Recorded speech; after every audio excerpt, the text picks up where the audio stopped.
नमस्कार बंधुगण शारदीय नवरात्रि रे माता दुर्गांकर पूजा अर्चना करा जाए।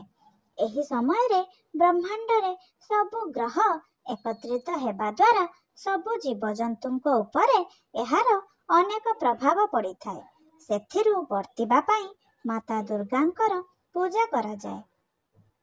नवरात्रि रे मातांकर 9टी भिन्न भिन्न रूपर पूजा करा जाए। नवरात्रि रे 12 एवं व्रत करिवार विधान रहिछि, किंतु एही समय रे कन्या पूजन रो अधिक महत्व रहिछि। कन्या पूजन समय रे कन्याଙ୍କୁ प्रसन्न करिबा पाई उपहार दिया जाई थाए। एहा द्वारा माता कन्या रूपरे आसी पूजा ग्रहण करिबा सहित आशीर्वाद मध्य दियंती। जेउ व्यक्ति उपरे कन्या प्रसन्न हुअंती सेही व्यक्ति उपरे माता रानी मध्य प्रसन्न हुअंती। नवरात्रि रे 2 वर्षरु 10 वर्षर होइथिबा कन्यांको पूजन होइथाए। सेमिति भिन्न भिन्न बयसर कन्यांको भिन्न भिन्न देवींको रूप माना जाइथाए एवं पूजन करिबा द्वारा भिन्न भिन्न लाभ मिलिथाए। तेणु नवमी दिन कन्यांको पूजन करी भोजन कराइबा सहित बालकर पूजा मध्य करिबा उचित, कारण बिना हनुमान पूजन रे एही पूजन सफल हेबो नाही।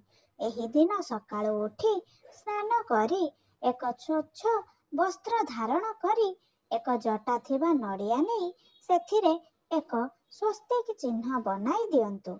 एहा परे एक शुद्ध घी दीप जाली एवं धूप जाली कुमकुम लगाई मातांको निजर मनस्कामना कही एक मंत्र जप करि दियंतु। मंत्रटी हेउछि ओम सर्व मंगल्य मा काली शिवे सर्वाता साधिके शरण्ये त्र्यंबके गौरी नारायणी नमस्तुते।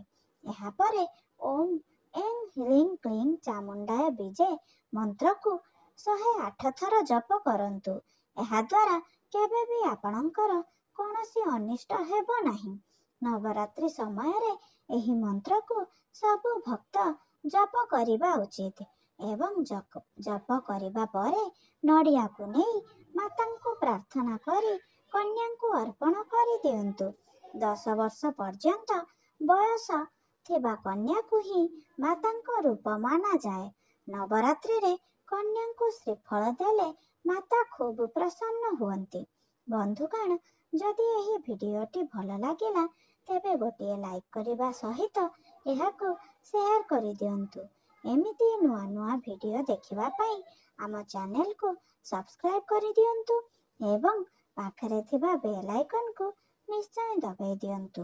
बंधुगण भक्ति रे थरे निज इष्ट देवंक नाम कमेंट बॉक्स रे अवश्य लिखि दियंतु।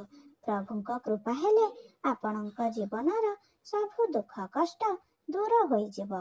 भिडियोटी को शेष पर्यंत देखिथिबारु धन्यवाद।